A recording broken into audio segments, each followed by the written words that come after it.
के प्रथम अध्याय के तृतीय बल्ली के 9वें मंत्र को सुनते हैं। विज्ञान सारथिर्यस्तु मनः प्रग्रहवान्नरः सुध्वनः पारमाप्नोति तद्विष्णुः परमं पदम्।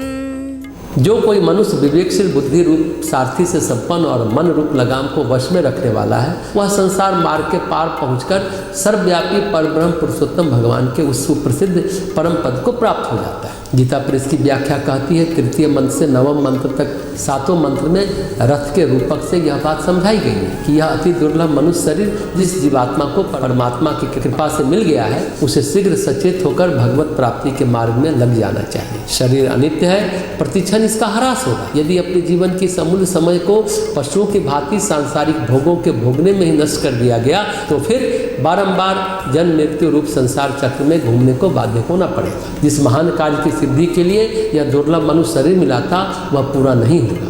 अतः मनुष्य को भगवान की कृपा से मिली हुई विवेक शक्ति का सदुपयोग करना चाहिए। संसार की अनित्यता को और इन आपात रमणीय विषय जनित सुखों की यथार्थ दुख रूपता को समझकर इनके चिंतन और उपभोग से सर्वथा उपरत हो जाना। केवल शरीर निर्वाह के उपयुक्त कर्तव्य कर्मों का निष्काम भाव से भगवान की आज्ञा समझकर अनुष्ठान करते हुए अपनी बुद्धि में भगवान के नाम रूप लीला धाम तथा उनकी अलौकिक शक्तियाँ और अहेतुकी की दया पर दृढ़ विश्वास उत्पन्न करना चाहिए और सर्वतोभाव से भगवान पर ही निर्भर हो जाना चाहिए। अपने मन को भगवान के तत्व चिंतन में, वाणी को उनके गुण वर्णन में, नेत्रों को उनके दर्शन में तथा कानों को उनके महिमा श्रवण में लगाना चाहिए। इस प्रकार सारी इंद्रियों का संबंध भगवान से जोड़ देना चाहिए। जीवन का एक क्षण भी भगवान की मधुर स्मृति के बिना न बीतने पाए, इसी में मनुष्य जीवन की सार्थकता है।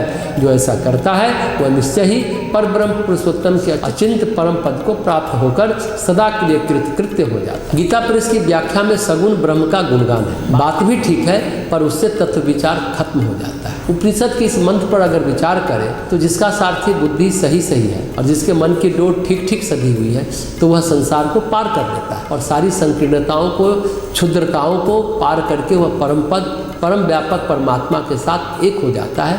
परंतु एक विचित्र बात है, भगवान तो सब कुछ था ही, फिर ये जीवात्मा अलग हुई, शरीर मिला। ये सब क्यों किया गया? इसलिए किया गया कि जीवन में परमेश्वर की चेतना की अभिव्यक्ति हो।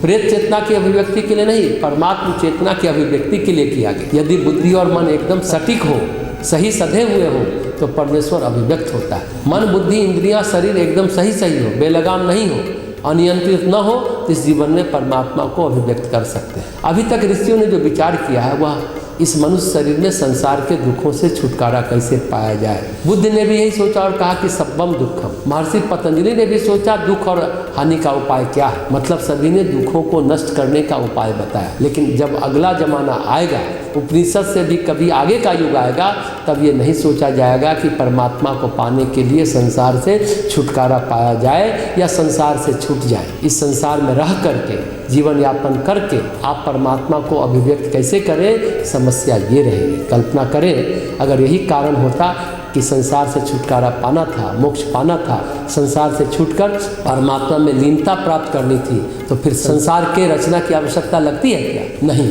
तो क्या फिर परमात्मा मूर्ख था तो जो बिना मतलब के संसार की रचना कर डाली? नहीं।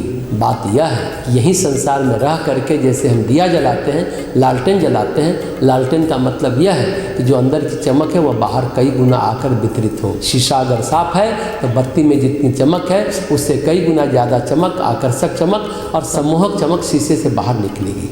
इसलिए शीशा लगाया जाता है, नहीं तो सिर्फ दिया ही जला दिया जाए। उसी तरह परमेश्वर को अधिक सौंदर्यपूर्ण ढंग से अभिव्यक्त करना इस जीवन का लक्षण और लक्ष्य है। ये शायद अगले दिनों में लोग सोचेंगे, उपनिषदों को पढ़ते पढ़ते आगे के दिनों में यह भाव आ जाए। अभी तक तो यह भाव नहीं है, अभी तक तो यह सोचा यह संसार है, मन बुद्धि जीवन है, इसको परमात्मा में ले जाएं। लेकिन नहीं, परमात्मा में ले जाओ नहीं, इस बुद्धि से, मन से, जीवन के झरोके से भगवान का प्रकाश झांके, झलके, प्रकट हो निर्भय रीति से, ये आगे के दिनों में शायद संभव है। उपर्युक्त वर्णन में रथ के रूपक की कल्पना करके भगवत प्राप्ति के लिए जो साधन बतलाया गया, उसमें विवेकशील बुद्धि के द्वारा मन को वश में करके इंद्रियों को विपरीत मार्ग से हटाकर भगवत प्राप्ति के मार्ग में लगाने की बात कही गई। इस पर यह जिज्ञासा होती है कि स्वभाव से ही दुष्ट और बलवान इंद्रियों को उनके प्रिय और अभ्यस्त असत मार्ग से किस प्रकार हटाया जाए। अतः इस बात का तात्विक विवेचन करके इंद्रियों को असत मार्ग से रोककर भगवान की ओर लगाने का प्रकार यमदेव अगले मंत्र में बतलाते हैं।